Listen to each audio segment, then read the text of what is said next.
Welcome to Hair of the Werewolf. I'm Chase, and I'm here with my co-host, Lily. Hey, guys. And we are a supernatural and horror podcast where we like to tell each other scary stories that are allegedly true, and sometimes we have some drinks or something along the way to make it a little bit more fun. I know Lily's definitely having a drink tonight. I'm having little drinks.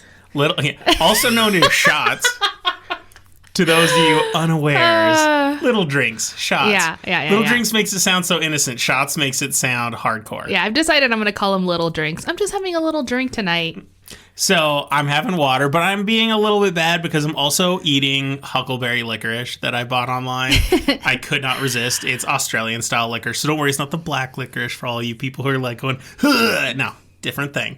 We only know like 3 people, including me, who actually likes black licorice. So who are the other 2 people? Tell me they're at least in their 30s. If not, are they like in their 80s or something? Well, our good friend Tyler, he likes licorice just like me. Fair. Me and him, that's something we bonded over. Almost everyone else is like my parents or something like that. So don't shame me. I'm not shaming. You're just an old soul. That's all I'm saying.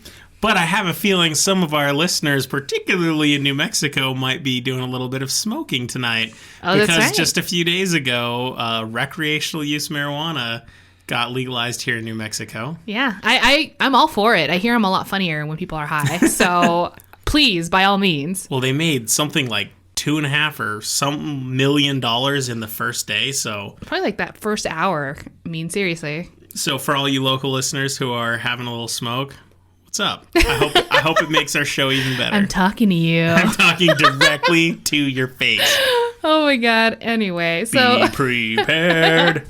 I'm never prepared. I would be kicked out of the Boy Scouts. So episode's a little late, but it's because Lily was putting down some serious research on this one. It's a long one. Like I had a good time with this one, but also I had to edit so much.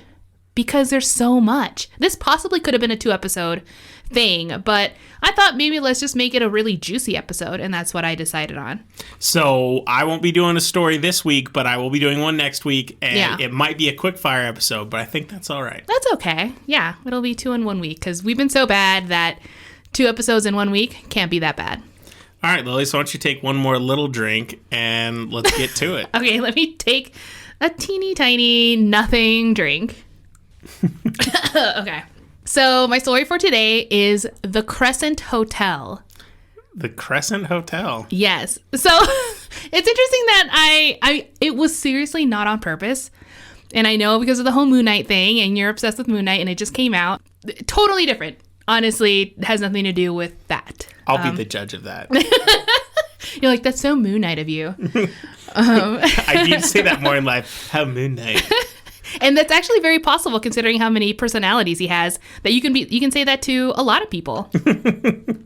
All right, so tell me about the Moon Knight Hotel. Yes, so the Moon Knight... Oh, I tripped you up. I hate you.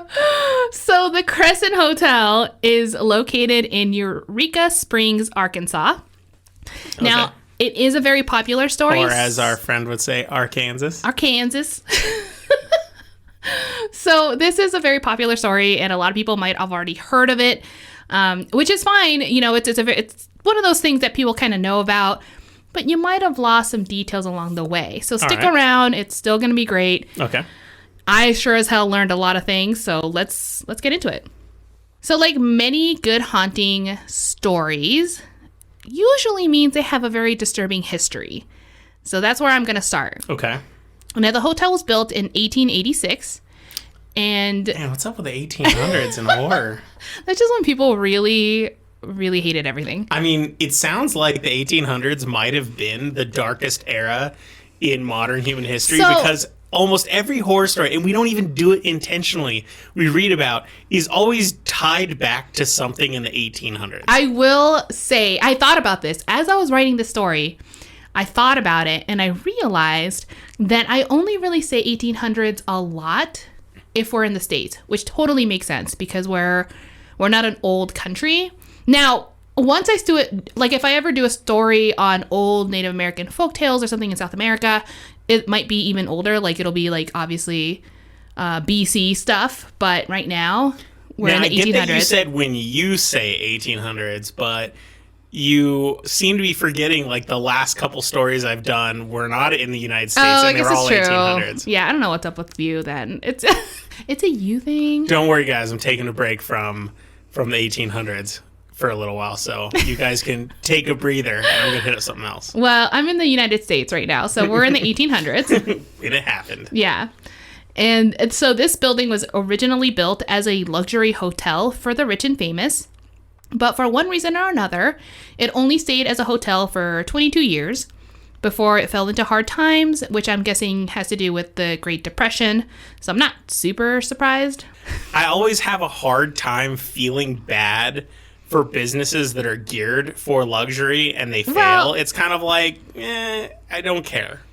So you don't feel bad? I don't feel bad. I think No, I have a hard time caring because their whole point they're already like excluding. Well, because it's lavish, that just means they're charging a premium, meaning they're charging more than something's worth because of the idea that it's a luxury. So if they fail, it's kind of like, well, it's not like you were struggling. I mean, I guess it depends on your perspective. Like if you go there for a treat, then it's pretty cool. But if you go there because you're just super freaking rich, then it's just every day. So it doesn't really matter. Mm-hmm. It's just like the hotel trying to make money and, whatever. So, yes, the hotel. It is located, like I said, in Eureka Springs on a kind of a remote location on a hill that's surrounded by forest. It is actually very beautiful when you look at the pictures. It sounds nice already. Yeah. I read somewhere that the building has 78 rooms. But now that I think about it, no, but like it is a big building but it has also grand rooms, So that was going to be my other question. Was this 78 rooms when it was built, or is it 78 rooms now? Because usually when hotels had a lot more rooms back then, like even as recently as 1920, now they will have like cut down walls and made like 2 rooms into 1. Bum, bum, bum. That's a good question. I don't know. okay, no. It's just something I'm trying to picture this. But like you said, if they're grand rooms and luxury, I'm assuming a luxury room then was probably even bigger than just a standard room. I mean, at some point there was like a bowling alley, like stuff like that. Okay. So, yeah. Now, in 1908, the building reopened as Crescent College and Conservatory for Young Women, but that eventually closed down. In 1930, it was converted into a junior college, but that also had a little phase and fizzled out. Another hiccup. And it wasn't until finally, in 1937, it went under new management and transformed into a hospital/health resort. Oh, no. Oh, yes. The new owner, his name was Norman G. Baker, was known for being... So he's been known for a lot of things. A radio broadcaster, entrepreneur, inventor. The list kind of goes on. Jack of all trades. A jackass, I think, more is what here is the answer. So he is most famously known, like at the beginning of his career, for inventing the calliope. I think that's how you say it. There was like some debate, even online, of how to pronounce this, but I went calliope. Yeah. Oh, just for my own sake, can you spell it? 100%. Oh, how do I spell it? So CALL. So like call. Yeah. IOPE. So apparently it's a god. Like, I don't know if it's Greek god or Roman god. I just was online and people were debating about the pronunciation. So I went with calliope because I thought it sounded pretty.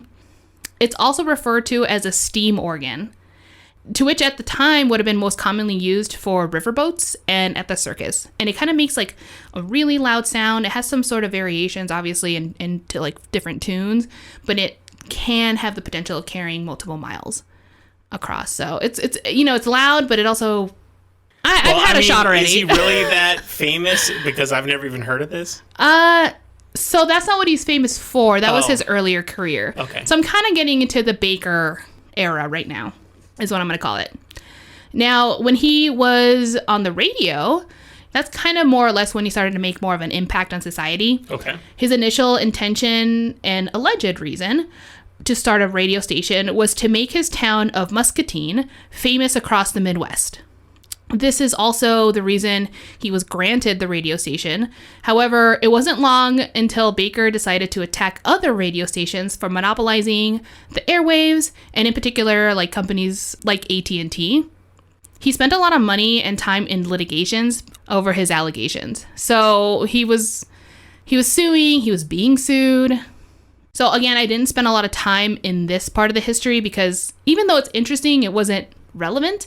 However, I did manage to get a quote, and it said, quote, Baker was often in libel suits against his detractors, real or imagined, end quote. What the hell is that supposed to mean? In essence, I chose this quote because what I did read, he was kind of a little crazy. He's a lunatic? He kind of went on a lot of rants, if you know what I'm saying. Wait, so the owner of the Crescent Hotel is a lunatic? He should be admitted.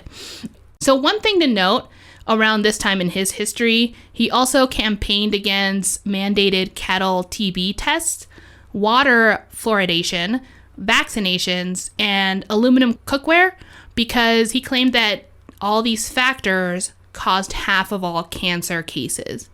So he was like, whatever. So he was kind of advocating for that. This is also around the time he learned the cure for cancer from some guy in Kansas City. Which, by the way, the 5 patients that were administered for the testing of this cure all died. I was going to say, obviously his cure didn't work because we wouldn't have cancer today. Or those 5 patients wouldn't have died either. Now, don't worry, though, because this did not deter Baker from continuing his mission on sharing the cure with the rest of the world. Now, here's my big question. Yes. And I guess that ties into it. Did they die of cancer or of his treatment? Ooh, well, that's up to you to determine. Because if he says, I still have the cure and it brings people, it could mean that he actually believes he does have the cure, but maybe they weren't strong enough for his treatment or something. Crazy comes in all kinds of flavors. And this guy sounds like he's the wrong flavor of crazy. He's like the black licorice. I'm just kidding. No. No, he's... Okay, so here's the thing. Here's another thought I just had, and I did not even go into to find out the answer. But if you already had cancer... I guess depending on the cancer, it doesn't just go away. So would you have already died from it anyway if the cure didn't work? So was it already a death sentence? And then, his cures didn't help. Do you know what I'm saying? Like, was there a kind of cure? I guess they could have removed tumors at the time, depending on location. Surgery was it, but the big issue is they were still in their infancy of understanding what cancer was. Exactly, yeah. So they wouldn't even be able to tell. Some things they might have even misdiagnosed and said, we think this is cancer because that would kind of just fall under these broad symptoms that they didn't quite understand. Right. It was kind of a mess. Yeah. Amazing that they could cure something so early and even knowing what the issue is. Well, he really believed it, I suppose. So if that wasn't crazy enough, by the way, he did actually end up partnering with a guy named John Hoxie. I cannot make this up. I was hearing it with a K. No. It's like Hox. Are you serious? SEY. You can't make this stuff up, people. Lobby and promote the cure for cancer. John fucking Hoxie, man. I don't even know him. So the cure consisted of corn silk, watermelon seed, clover, water, and carbolic acid. They also amped up their viewpoint by discrediting actual doctors by calling them, quote, educated fools, end quote, and saying that the MD stands for more dough. So this form of misdirection sounds shockingly familiar these days, I just feel like it's cyclical here. He was also anti-Semitic, so if you didn't already hate the guy, here's another reason. Another nail in that coffin. Eventually, Iowa was done with his crazy as well, and he was driven out of town. Still needing to have a hospital and administer his cure, he finally settled at the Crescent Hotel. There, he moved all his patients for further treatment. He also continued to advertise that the resort would cure people from cancer, and that now he had the perfect cure. So he's said, I don't know, I guess the cure wasn't really the cure, but now it's a cure. That was just beta. This is the cure plus, now with more cure? Yeah, that was beta. We're good now. Okay. This cure has what plants crave. So just some of the treatments, a lot of it was not necessarily recorded, which is not shocking because if it was an actual functioning hospital, there would have been more records and whatever. So we don't really know exactly what went on, but here's just one taste of the things that people talked about. So if it depended what kind of cancer you had and how the treatment or the cure would have been administered on your body. Sure. So some people would have drank it, but other people, like if it was brain cancer, Baker would peel back their scalp. Oh my God. And then pour the hot liquid directly inside. The liquid that's made out of watermelon and carbolic acid and cloves. Cloves and watermelon seed and something else, yeah. So that was just... And then he'd just sew you back up. So it wasn't necessarily gentle either. So even if it didn't work, it wasn't like, oh, I just drank it, it didn't work. No BD. But they fucking... It's just, you know, it was pretty aggressive. So I'm finding this horrifying because many of you listeners don't know, but I've had skin cancer and I had to have it removed, and it was right below my eye. Like one of the more sensitive areas. What would you say, like half an inch below my eye? Yeah, like about. So I'm just imagining him trying to pour this boiling hot acid into my eye, being like, let it soak up in there. Oh, no. This is bothering me. Yeah, it's really... It is disturbing, I mean, obviously. So, obviously, many people died under Baker's care. To hide his failures, he would hide the bodies, like, somewhere, usually in some sort of freezer or whatever, and then later remove them to burn them. So he was trying to hide that he was killing people. Right, because... So here's the thing. He didn't want the media to find out, because since he hyped up so much his cure... The media was actually waiting for the first patient to announce their success, like the cure. They're like, "Oh, we can't wait to make a story on this." Was he hiding the bodies out of pride, or was he wanting to make sure he could just get more money? Oh, he was money hunger, which is ironic because usually he kept saying how doctors were like, MD stands for more dough, but he's over here, you know, scamming people. Well, that's how most people who lie are. Remember, right? Yeah, the people who seem the most against something tend to be the people who suffer from the most. Like whenever you have like politicians who are saying things like, we need to ban pornography from the internet, you can guarantee they might have the biggest porn hard drive you've ever heard of. And, you know, and just, I'm not even going to get into that. But yeah, okay. Let's just move on from that. And to this guy who is insane. So what he would actually do when the media was very curious about their success stories, he would say, oh, well, this patient is very private. They would appreciate their privacy. They just want to go home, which actually makes sense. However, families would end up writing letters to the hospital as well. You know, just, how are you doing, Bill? You haven't returned my family member yet. It's been a while. And Baker would forge letters writing them back, posing as their family members. Eventually, this led to his arrest in 1940 for mail fraud. I think that was the only thing they can really get him on, because they really realized that he was kind of a quack, but at the same time, you need evidence. Well, I mean, I don't know what the laws were at the time. Mm-hmm. Could you accuse someone of malpractice at the time? I'm not sure. And what constituted malpractice? Yeah, because people, and he never said maybe it wasn't medicine, maybe it was like other alternative things, and you can't. If people want to go, they'll just go. You can't. I don't know. Anyway. Point being, he went to jail, but only served 4 years. So, oh well. And at least hurt his reputation, unless he changes his name and runs. Yeah, so it did actually hurt his reputation, because when he went to prison, I think that's basically was the end of it. And there was not an owner until 1946. So I think that would have been 6 years after his arrest. Sure. So that I don't want to end the story there with Baker. There's so much more to it.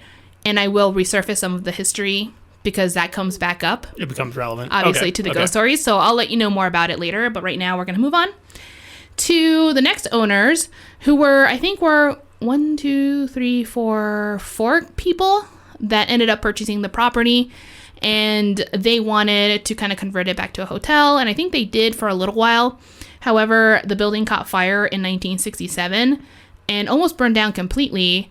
And since that happened, they kind of just abandoned the project. The smoldering pile. Right. The smoldering pile. And it remained vacant until 1997, when finally Marty and Elise Roenick purchased the Crescent Hotel for $1.3 million, which a property that big... so it was more than just almost completely burned down to buy that, unless the land is massive. Yeah, so I think it has a pretty sizable property, and I don't know what happened after, but like from what I understand, it went from the fire to these people. I don't know if the city did anything about it, but whatever. And you said 1.3? Yeah. And that's in 1997. In 1997. Which, yeah. Which had a pretty high POG ratio. Yeah. Tell me how much that is in POGs, sir. I need to know POG's language. So yeah, they restored the hotel, these new owners, which only, I won't say only, but it took 6 years, which is a long time. So I'm guessing because of the fire, they did try to restore it, and good for them. And they have maintained and preserved the hotel ever since. Now, Marty unfortunately died in a car crash in 2009, but Elise is still the owner. So back in 1997, when they first purchased the property, they had 2 mediums come to do a reading. Was that because they were experiencing weird stuff and they had to bring the mediums, or do you think they bought it because they thought it was haunted? So the owners were, one, really, they were aware of its history. Okay. And 2, there had already been some stories about paranormal experiences. So Okay. they just wanted to know what was going on as best as they could. Now, during the session, the mediums agreed that there was a portal to the other side. They also said that it's a, quote, dimension that holds spirits of the dead and can be accessed by those on the same frequency as ghosts, end quote. Huh. So that's kind of cool. Now, on February 5th, 2019, while people were working on extending the parking lot, a discovery was made by the hotel's landscaper. Oh, no. Are they the graves of some of the cancer patients? No. So no, not that. Okay. But so she saw that there were some strange looking bottles buried in the property. Since she was familiar with the hotel's past, she called the tour guide manager to help her identify these items. When the manager saw it, he immediately recognized them as the bottle shown in Baker's old promotional pictures for his cure of cancer campaigns. Are these bottles still filled with fluid? Some of them, yes. Interesting. Yeah. So after the discovery, any further renovations were placed on hold because they wanted archaeologists to come in and unearth a lot of these. But then they said, well, call the police first because we want to make sure it's not a crime scene. So once they got the okay, they were like, okay, we'll come in and actually excavate. And they did. So in total, they found 400 bottles. Holy crap. Around, like, more or less. I was thinking there would be like 10 bottles that he's like, oh, no. I couldn't use. And so being archaeologists are going to be very thorough. So they said 400 bottles, but not all of them were intact. They were just able to estimate based on the pieces, and some of them were shards, some of them were broken, blah, blah, blah. But like you said, some of them were intact. And some of them were empty. Some of them contained human specimen. Wait, what? Yeah. And then others were containing the supposed cure for cancer. But what do you mean by like human specimen? You mean like some blood? Or they like had bits of humans? Sometimes they were like, sorry if you guys are squeamish, but like tumors or chunks of flesh, because they were processing, or are they trying to find out, they were like doing tests on people. Disgusting. And so that's kind of where I was trying to talk about the horrific, unfortunate situations that were happening to these patients when they went to the hospital. I'm using that term loosely right now. And while they were also unearthing this, they also found an old saw that was evident that had been used to cut off body parts. They didn't even clean the saw? I don't. This is the worst hospital ever. Yeah, well, I can't say that they were sanitary. You know, like, I prepared vegetables today for food with a knife, right?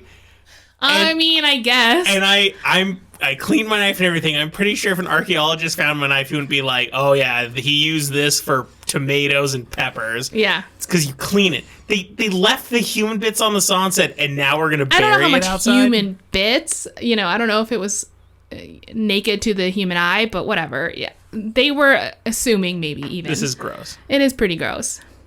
So this was a really good discovery in the end for the history of the hotel, because it did actually bring to light that the rumors that was once in place about the procedures and the horrifying things that happened while Baker was there, it's now true. Like, they're like, wow, this really did happen. We now have physical evidence. Yeah. And that's part of history. Another thing that I thought was really funny, I read this in a different article about when the property was first being purchased. The owners were told that everything that was previously in the hospital had been properly disposed of, but that was obviously a lie. True. They were like, anyway, we just buried it in the backyard. Sorry. Oh, man. Since we just bought a house, part of me is a little concerned because we have slowly been finding things kind of hidden away. So I found some things hidden away in the attic. Nothing really? creepy. Oh. Nothing creepy, but like what was extra it? window screens and some trash, and there was a beer can up there. And interesting. But in the backyard, we found like where the guy stored just signs and stuff. Well, yeah, I mean, that was the little storage area in the back.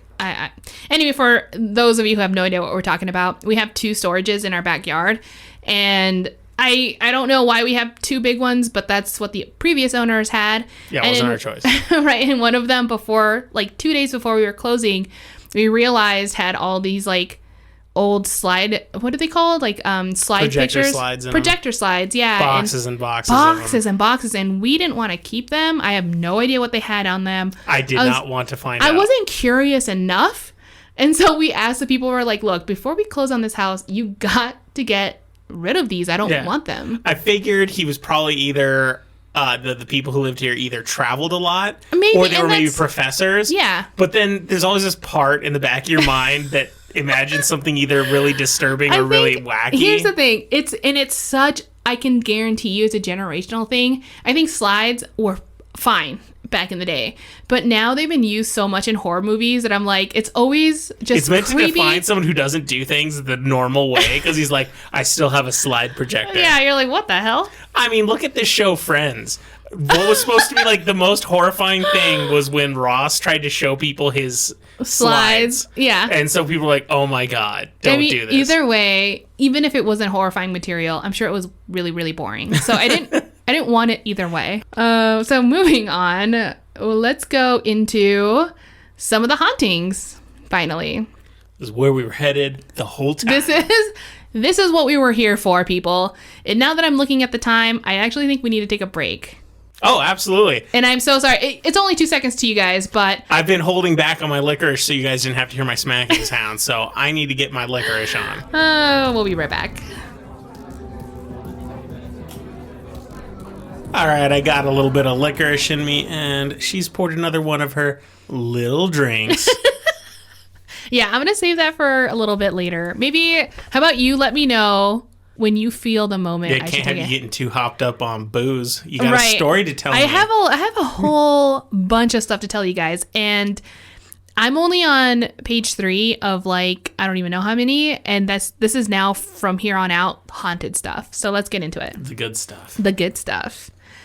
Now, the first haunting I'm going to tell you about is Morris the cat.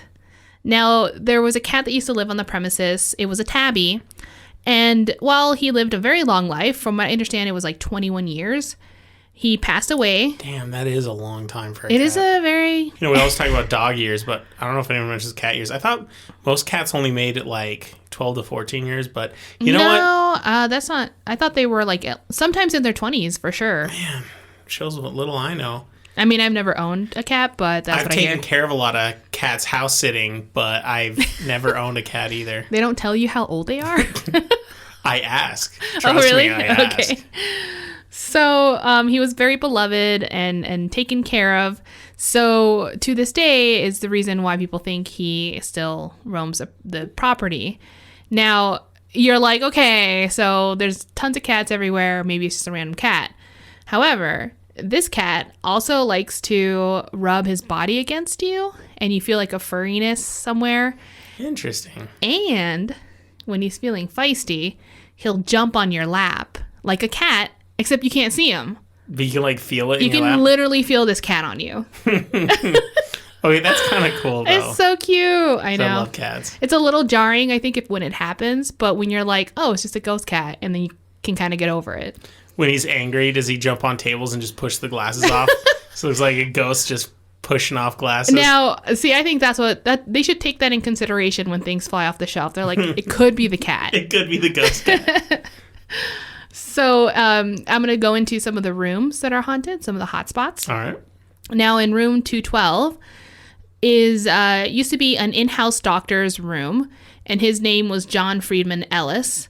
And I guess he used to use it as a smoking room. A lot of people did. Mm-hmm. But he specifically, full apparition, will sometimes appear in that room, and you'll see him smoking his cherry pipe, and he'll be sitting on a chair.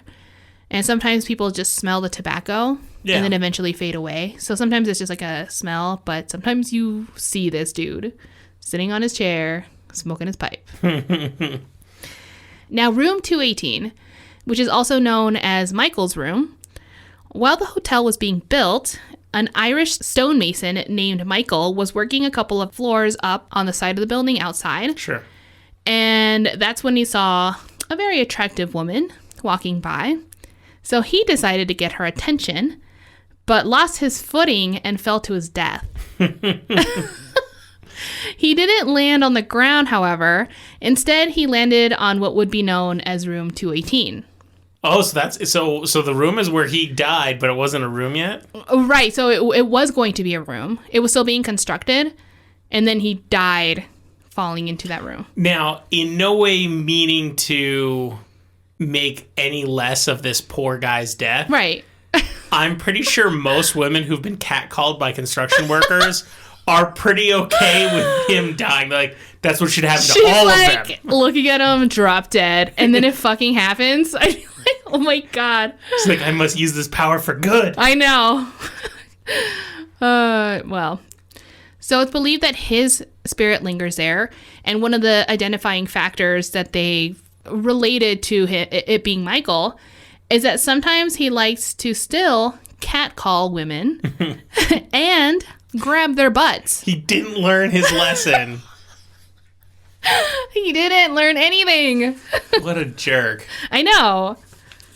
He's like, it was me being a sucky person that led to my death. I'm going to continue to be a sucky person in death. I guess at this point he's like, what's going to happen to me? Am I going to die? No, he's already dead. Oh. So, did you pinch my butt? No, it was a ghost. So, are we high? We are not. We are not, which is hilarious. Like, I have no idea what's wrong with this. It's just really late right now. I think it's like 2 a.m. when we're recording this right now. Yeah, I think we're just delirious, really, is happening. So, he also likes to pull pranks on people. Like, things like the lights and the TV will turn on and off at random order. He'll also turn the volume way up or way down while you're watching TV. Loud banging sounds on the wall or the headboard would happen often.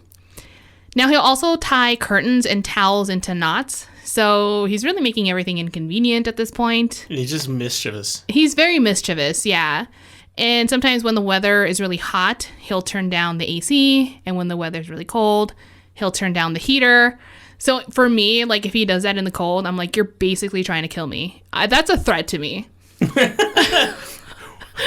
to kill me? Are you trying to kill me? I can freeze to death in here. Like, I'm always cold, so that's a big deal for me. Now, he also pulls pranks on staff. Like, sometimes he'll try, or for example, if someone's trying to make the bed, and then you kind of lift the sheets up, he'll, like, pull them out of your hand so you can't make the bed.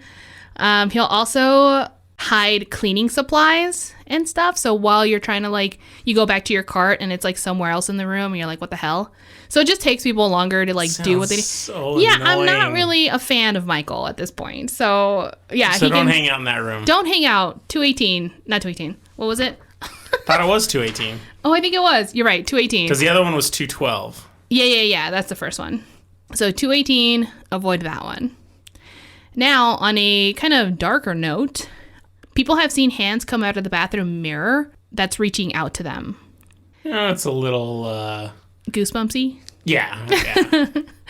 Now, others would hear what sounds like a man falling from above, hearing the screams getting louder and louder until the sounds reached the room and then stopped abruptly. That would scare the shit out of me, I think. Now, there was one guest that it was reported by because they actually do record a lot of the stuff that happens in the hotel. It's in their archives. Now, one of the things that the hotel said is that a guest had run out of the room screaming, claiming that he saw blood splattered all over the walls.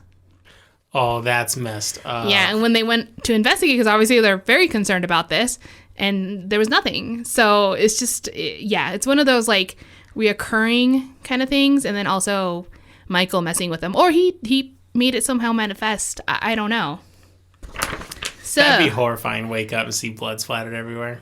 I don't even know if he woke up. He could have just walked in the room. It wasn't specified. But if you wake up to that, yeah, I'd be terrified. I'm like, did I kill someone in my sleep? I was pretty sure I don't sleepwalk. So, yeah. You're more concerned about sleepwalking than who did I kill isn't your first thought. It's like, I'm pretty sure I don't sleepwalk. Yeah. I mean, I'm pretty sure. Now, also in room 218, it used to be an office of a doctor that worked with Baker. And people described him as wearing 1930s style clothing. So he is a full apparition. Oh, okay. Guests have woken up in the middle of the night just to see him staring back at them and then disappear. So he's a lot more creepy, this ghost. He'll also pull the covers off of you while you're sleeping and then throw them across the room. Sometimes he's described as having glowing eyes. If he's feeling particularly active, he'll even shake you awake. In some encounters, the doctor will wait until you're just about to fall asleep and then shake you awake. He'll do this multiple times throughout the night. That's messed up. He's so mean. He's a jerk. He's a jerk. Especially since he was a doctor back in the day, torturing people. Double jerk. Okay, so room 419. It's also referred to as Theodora's room. Now, Theodora was believed to be a cancer patient. People have seen her fumble with her keys right outside the room, trying to get inside. Guests have been woken up to see that their clothes have been neatly folded or other items put away. So that's kind of nice. Oh, yeah. I'm like, all right. She's kind of pleasant. Now, when people see her, is she wearing period clothing? So sometimes they've seen her kind of like, oh, I think it was period clothing. I didn't write that down. It's also being like patient gowns, I guess. I mean, I don't know what kind of gowns they would wear because it was like a health center. It wasn't quite a hospital, right? In more ways than one. So maybe they were allowed to wear their clothes if they wanted to. People have also felt her brush past them while they're standing. Sometimes she's introduced herself as a cancer patient. So if you see her, she's like, "Hi, I'm a cancer patient here at the hospital," and, sure. and then disappear. You're like, "What the hell?" People have also heard her whisper in their ear, "How are you doing?" Which I think is kind of nice. Yeah. I mean, sometimes people need to hear that, even though it's a disembodied voice. But it's nice that not all ghosts are right. She's pricks. Like, "What's up? What you doing over there?" So the TAPS team, and TAPS is all caps. It's a acronym. Taps and caps. Taps and caps. Yes. From the show Ghost Hunters, stayed at the hotel for an investigation in 2013. That was my favorite show. I think I've said that like 100 times already, but that's my jam. It's got that guy, right? With the voice. No, that's Ghost Hunt. What is it? Ghost Adventures. Okay, I can't keep them all tracked. Yeah. It's Ghost something or other. No, this one, I feel like this is the OG. This is, in my heart, the best show ever. So while the team was setting up for the night, Grant, one of the lead investigators, realized that he had forgotten his laptop and went to retrieve it in his room, or from his room, which was Theodora's room. And when he opened the door, he realized that something was blocking the door. He gave another hard push and saw that on the ground was his laptop, still in his case. Now, no one was in the room as well, like that was confirmed. And he specifically remembered leaving the laptop open on the table near the TV. So it was actually, again, Theodora putting it away neatly in the case and then putting it in front of the door, almost anticipating or even, I don't want to say spying on him because he was staying in that room, like following him around maybe, and then realizing, oh, he needs his laptop. I want to point out that we're talking about like a ghost that's 70 years old. Yeah. And it's like, she's a grandma. Yeah, it's like, this is a computer that needs to be put away. She wouldn't know what it is. She's like, what is this? But she would have seen him take it out and whatever. I guess. You know, she's just a little creeper, but that's okay. You're implying like learning behavior. I don't know. Over time, if it was an active, like reactive ghost, then over the years, she would have actually been able to see the advances and stuff. It's not like a residual or like, those reoccurring kind of ghosts where they're like, I don't care what year it is, I'm going to keep picking up this cup and drinking it. No, she's like doing different things every time. Okay. This is where we are in our podcast, Chase. I'm just saying that I think the guy was a liar on this show. I'm just saying it. How dare you? So anyway, because of this incident, Grant decided to set up cameras in there as well. And the crew captured lights going on and off and the closet actually opening on its own. So that was shown on the show. I haven't seen the episode in a long time because I don't have Discovery. I forgot where it's at now, but some streaming service. It's somewhere I don't pay for, and I wasn't able to watch that episode, but That's what happened. Now on the third floor, it's common to hear a squeaking sound coming from down the hall, like a gurney being pushed. People have claimed to have actually seen a nurse pushing a gurney with a corpse inside it, walking down the hallway, and then disappearing. These encounters often happen after 11 p.m. Now, a maintenance worker said to also have encountered something on the third floor, which sometime, I think it was after 11 p.m., all the washers and dryers turned on at once. Oh, that's messed up. That would be very jarring. That would be very loud. And frustrating. Yeah. That would scare the hell out of me. Now, in the Crystal dining room, this is another big hotspot. People dressed in Victorian attire are often seen walking around, and usually in the morning. Sometimes it's people dancing in their fancy clothes. There was one report of someone approaching a man dressed in a suit who was looking out the window, and they asked him what was he doing there, and then he told them, quote, "I saw the most beautiful woman there last night, and I'm waiting for her to return," end quote. Aw. Hopefully she wasn't a cancer patient. Yeah, ooh.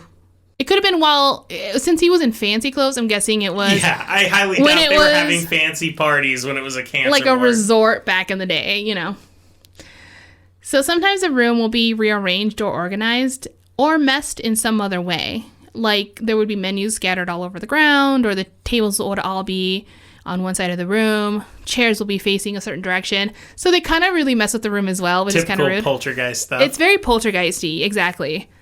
Now, let's get into the morgue, which is located in the basement. So, obviously they didn't have a morgue when it was a hotel. No, this would have been converted at some point. I don't know what it was when it was a hotel. Like basement into morgue, back into basement, but we remember it Well, as a it's morgue. been preserved as a morgue. Okay. Or it's not used as a morgue now, but it's... I figured. Right, but whatever. I think that goes high on my list of things I won't ever do, and that's go to a hotel that has an active morgue in it. Boo. And not do it. So some of the most common occurrences are the following. So full body apparitions of a man wearing a top hat. Children have been seen huddled underneath an autopsy table, pleading for help. Oh, that's fucked up. Yeah, which, by the way, the original autopsy table is still there. What? So, yeah, they kept it in the morgue. That's really messed up. I agree. Yeah, I don't want to stay at this hotel. No. So the bottles that I mentioned that were found earlier, the ones that were buried in the whatever. Now, those bottles, at least the good ones that are still intact, are displayed in the morgue. I mean, I guess that's the right place to do it. It's the right thing to do for a good show. Especially when some of them still have floaty bits. Ew. And fluid. So some of them have fluid. And you can also see the saw, too, if you want to. Good times.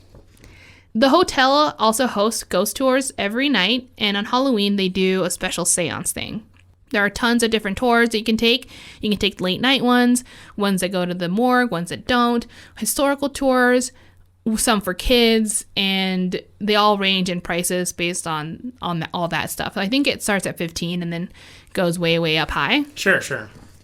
Now, I was watching a video where a tour guide opened an old meat locker that is located in the morgue.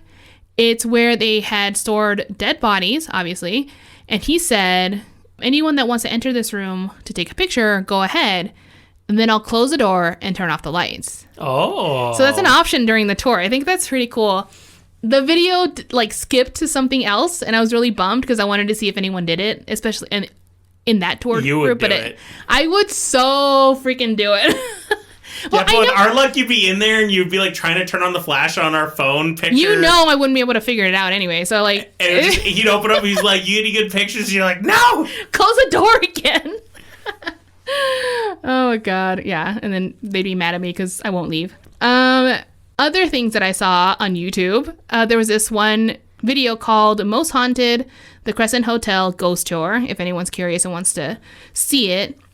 It's actually someone recording on their phone this entire tour. It's like 46 minutes long. Holy cow. It's actually really, really cool. I skipped along because by this point I was at the end of my research and I'm like, I just need to see, for reference, what it is I'm talking about. Sure. And I wish I saw it a lot earlier because the guide actually talks about a lot of the stories that I told you today and so much more. And I'm like, dang, there's some good stuff in here.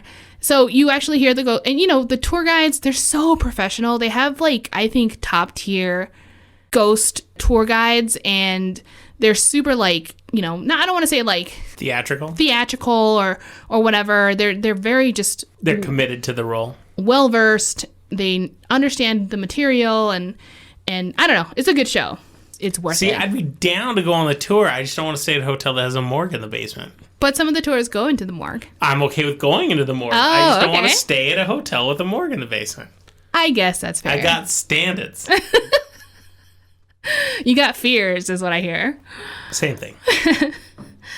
So now I'm going to go back to some of the more sightings. So, you know, I just want to talk about the morgue and the ghost tours and whatnot because it's kind of relevant to what I'm going to talk about next. Now, when you're at the hotel, here's some more general things that you're going to experience. Seeing orbs is actually quite often.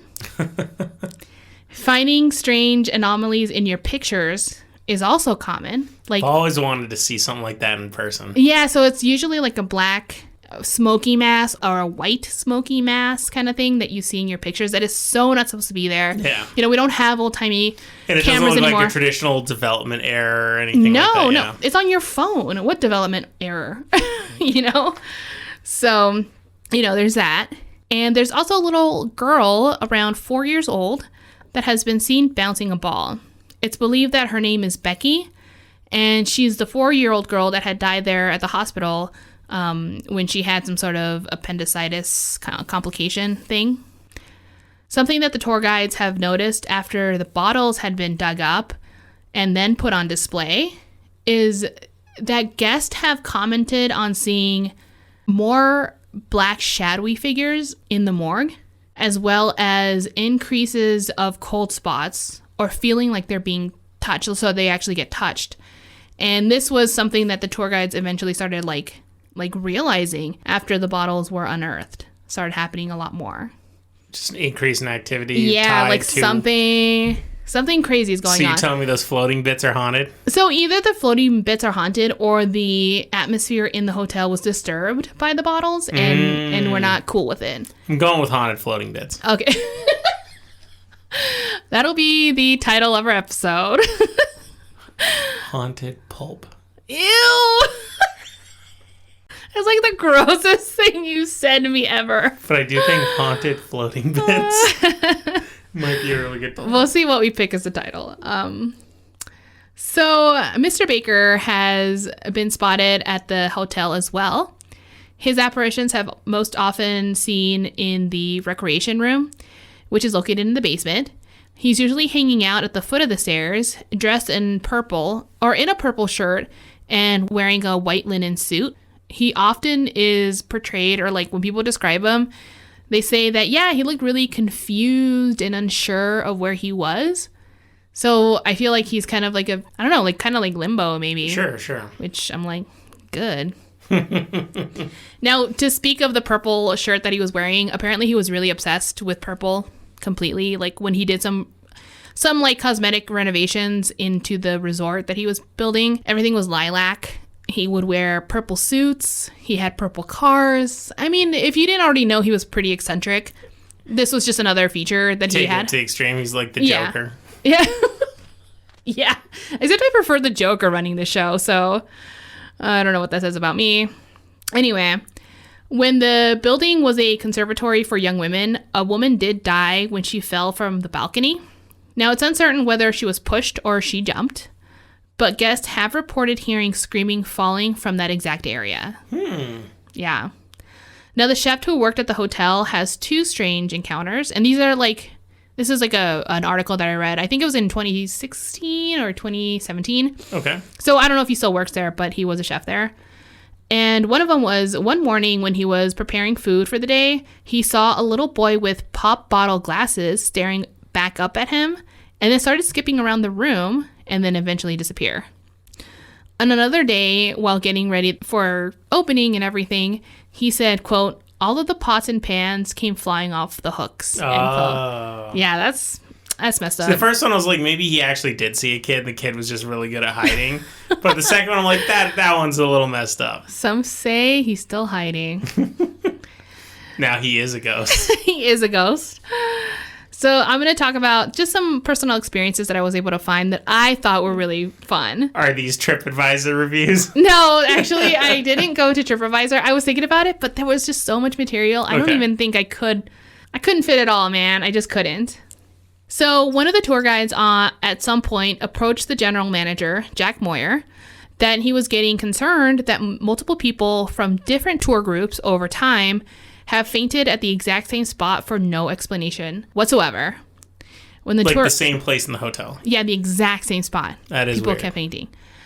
Now, when the tour guide explained the location, Moyer was taken aback and revealed to the tour guide that when the 2 mediums were hired to do the reading on the building, they stated that very location he described was the entrance to the portal they claimed existed. Oh, that's weird. Yeah. This spot is located right above the entrance of the morgue. So the morgue is below level, and then this would have been right above it. Sure. So where they said it was. Now, over the years, this phenomena had continued to be a problem. So some people just start to feel faint, like kind of turn pale, Sure. and need a second to compose themselves, while others straight up faint. Now, despite their physically strong reaction to this, guests still continue on with the tour. So there's no, like I said, they kind of get over it and they're like, I'm fine now. Just feeling a little uneasy. But it's the exact, boom, same spot. A little bit of portal sickness. It's okay. Walk it off. These are the people who are sensitives, and I think they should really take into account that, maybe there's more to them than they realized before. So here's another story. This is from the actual tour guide, and I'm just going to read the quote that he said from his perspective. He says, at the conclusion of one of our nightly tours, 2 ladies, sisters, stopped me to ask a question. The blonde-haired lady asked me why I didn't introduce the gentleman who was sitting in the rocking chair during my opening of the tour. Oh, but there was no one in the rocking chair, am I right? Spoilers. I looked at her and told her there was no one sitting in the rocking chair. Her sister laughed and said, that's what I told her. I love it. Yeah, the blonde sister went on to say that he was wearing a 3-piece brown suit, a rounded hat, and then he smiled, laughed, and rocked all during my opening comments, end quote.